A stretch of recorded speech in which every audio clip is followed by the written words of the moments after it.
Hey, it's Pete, and welcome to Question Christ. And tonight I want to talk about something that a lot of Christians kind of skirt around, and that is doubt. Most Christians want to portray a very strong faith, someone who has no questions about how all this works, how God works, how Jesus works.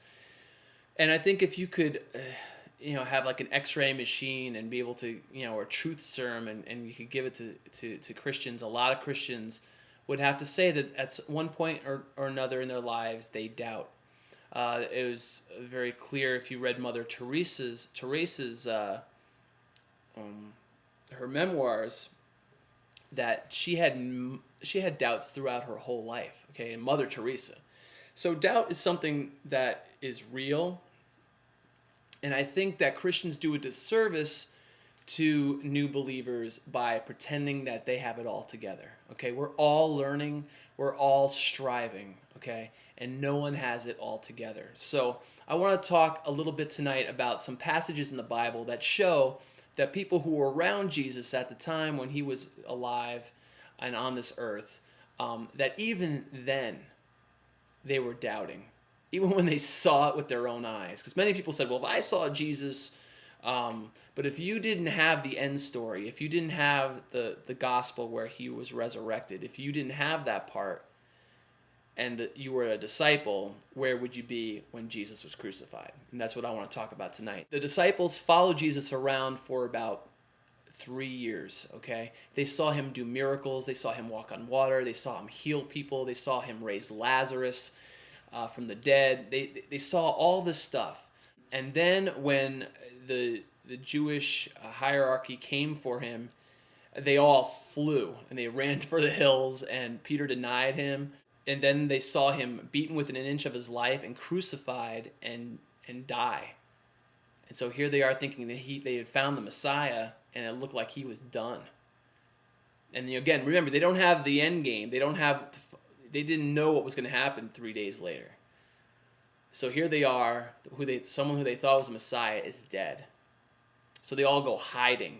And the women in Jesus' life went to the tomb, and they find that he's not there. And they get word from Jesus that he wants to meet the disciples in Galilee. And so that's where we pick up in Matthew 28, verses 16 and 17. They go to Galilee to meet Jesus, and it goes like this. The 11 disciples traveled to Galilee, to the mountain where Jesus had directed them. When they saw him, they worshipped, but some doubted. That's the important part right there. Even when they saw him again, they still doubted. But this is important. Afterwards, then Jesus came near and said to them, all authority has been given to me in heaven and on earth. Go therefore and make disciples of all nations, baptizing them in the name of the Father and of the Son and the Holy Spirit, teaching them to observe everything I have commanded you. And remember, I am with you always to the end of the age. So Jesus doesn't say, what do you mean you doubt me?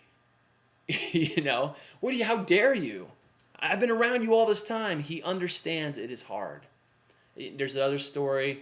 I don't have it up, but you've heard the story, Doubting Thomas.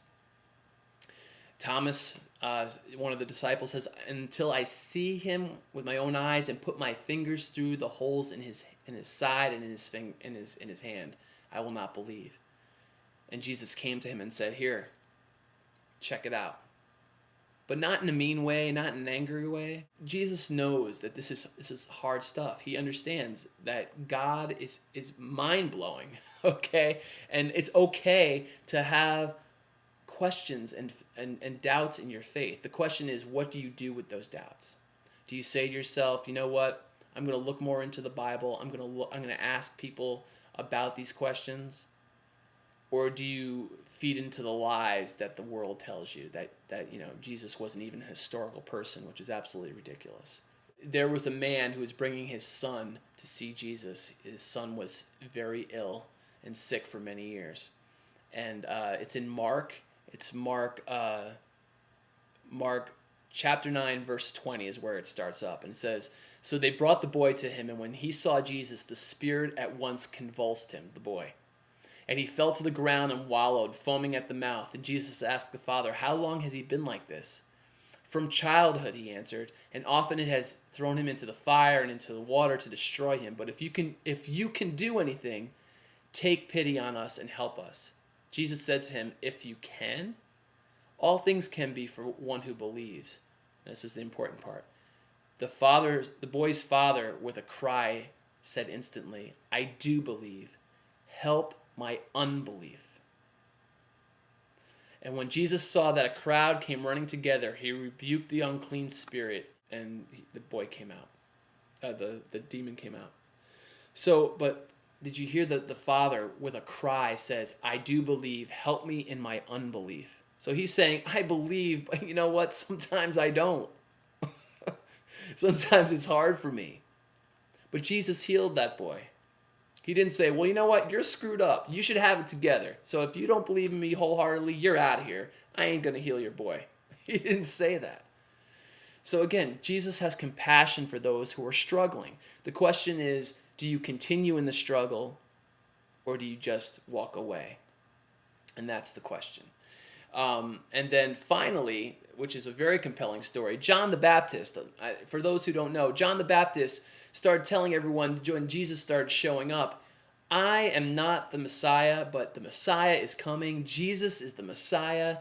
I am not worthy to tie his sandals or unloosen his sandals," or whatever it was. And then John is put in jail, and he's facing death. And he sends some messengers to Jesus, who's out there healing people and stuff. Because John's been sitting in the jail cell for a while, and he's going, "I don't know about this Jesus guy." And so it says this, when the people that were for John comes to him. This is in Luke chapter 7, verse 20. "When the men reached him, they said, 'John the Baptist sent us to ask you, are you the one who is to come, or should we look for someone else?' At that time, Jesus healed many people of diseases, plagues, and evil spirits, and he granted sight to many blind people. He replied to them, 'Go and report to John the things you have seen and heard. The blind receive their sight, the lame walk, those with skin diseases are healed, the deaf hear, the dead are raised, and the poor are told the good news. And anyone who is not offended because of me is blessed.'" Jesus again didn't say, "John, you are the prophet who's telling everybody I'm coming. What's your problem?" No, he has compassion for us. So what I'm trying to get at is this isn't new to anybody.